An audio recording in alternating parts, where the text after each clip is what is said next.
అమర్ ఇంటిపైన ఉగ్రవాదులు దాడి చేస్తారు.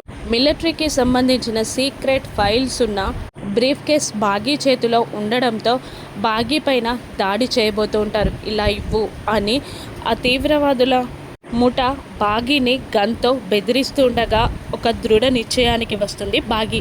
ఆ బ్రీఫ్ కేస్ని పట్టుకొని, ఈ బ్రీఫ్ కేస్ మీ చేతుల్లోకి వెళ్తే మా ఆయన దేశద్రోహి అవుతాడు, దానికి వీల్లేదు అంటూ డోర్ పక్కనే ఉన్న రాథోడ్ ఈ బ్రీఫ్ కేస్ తీసుకొని బయటికి వెళ్ళిపో అని అనడంతో బాగీ విసిరేసిన బ్రీఫ్ కేస్ని రాథోడ్ అందుకుంటాడు.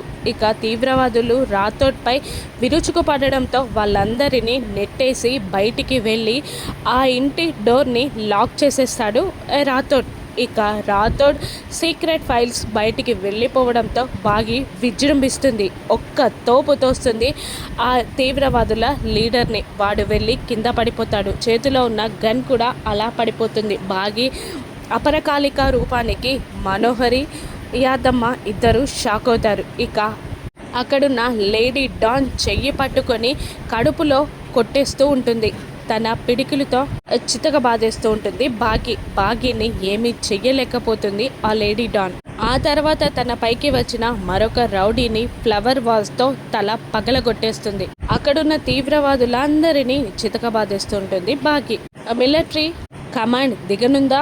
మళ్ళీ ఈ తీవ్రవాదులందరూ జైలుకి వెళ్తారా? మళ్ళీ తప్పించుకుంటారా? ఇంత సాహసం చేసిన ఆ బాగీకి అమర్ ఎలా అప్రిషియేట్ చేస్తాడో, థ్యాంక్స్ చెప్తాడో, అమర్కి గతం గుర్తొస్తుందో, అమర్ బాగీల జర్నీ ఎలా ఉండనుందో, అమర్ మనోహరికి ఎలా బుద్ధి చెప్తాడో రానున్న ఎపిసోడ్స్లో చూద్దాం. Thank you for watching.